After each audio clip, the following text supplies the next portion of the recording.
I wanted to chat about something that I don't really see too much about on you, and that is the fact that you're at the very least a second generation musician. Your dad was a Tejano artist, is that right? Yeah, Dad was.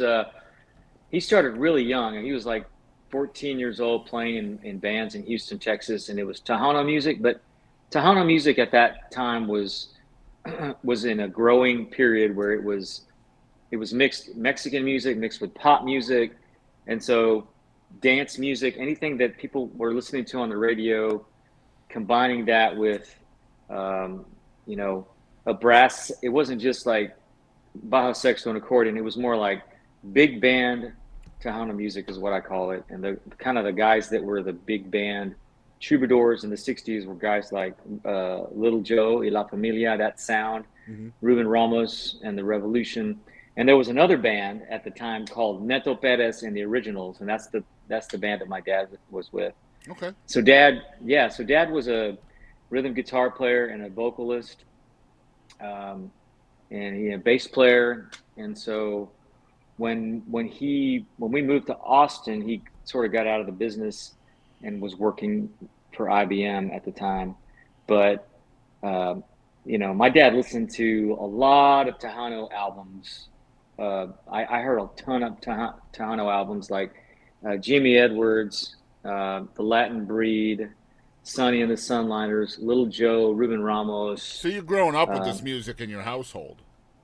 yeah, yeah, we listened to a lot of it. Matter of fact, when I was a kid, I was a little bit embarrassed by it just because it wasn't in English, and all of my friends in Round Rock were predominantly Yeah. Anglo buddies, and I'm like, why are we listening to this Mexican music? And so, in elementary school, junior high, I was like, dude, why do we have to listen to this? Why can't we just listen to what's on the radio? Listen to what's pop music in the '70s and '80s. It's basically what we listen to. Yeah. Uh, so I kind of shied away from I was going to from ask. it. The question I have on my outline is if there was any rebelling against following in your dad's footsteps. And my note was either as a musician or as a specific genre. Because a lot of Yeah, times, like I've interviewed a lot of legacy kids. I guess that's what they call second yeah, generation artists, like Wade Jennings, people like that, and a lot of them rebel against the genre of their parent, like John Paycheck, for example. Johnny Paycheck's son, he doesn't really like the outlaw style. He really gravitates towards like '90s country. So I was curious about that. Was there some shying away and rebelling against that style of music?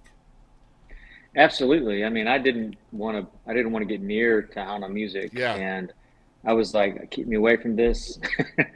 um, but I didn't really, you know, singing in Spanish wasn't really on my radar at all. Didn't want to do it until I got signed to Sony Records, and the execs wanted me to record the songs in Spanish, and of course I could.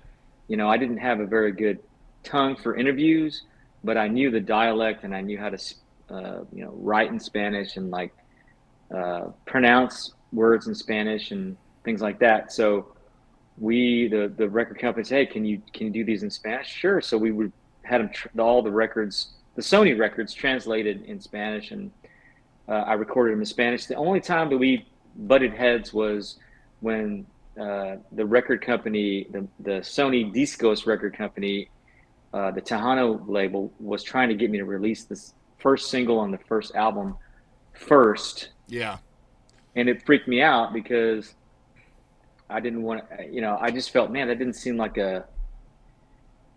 like a wise choice because I didn't want the country guys, which is what I was doing. That was that's who I was. Um, I didn't want there to be any confusion. I didn't want, especially radio, like I didn't yeah. want radio to get their first single from a new singer from Texas, and it's hard. And it was hard enough to to break into country radio. Period. Like it's so competitive. It still is. It always has been. But then for there to be confusion as to what kind of singer songwriter and performer I was, and is he a Tejano entertainer trying to become a country Yeah, it's an identity entertainer? issue, and especially as a young artist, like I imagine people, and this had to be a worry of yours. It would be for me that people are going to think, this young guy doesn't know who he is, right? Yeah, exactly. And so I really didn't wasn't waving a big stick at all. So I just could was like, hey, I don't want to do this. I want, and they're at that time it was like, well, you don't really have a choice. Yeah. I mean, this is Mm-hmm. what Sony Records is going to do. So they put Sony Discos put my first record out. They put it out first for scheduling reasons. I think there was a little bit of confusion the first few years out, but I think as time went on, I think folks kind of pretty much understood that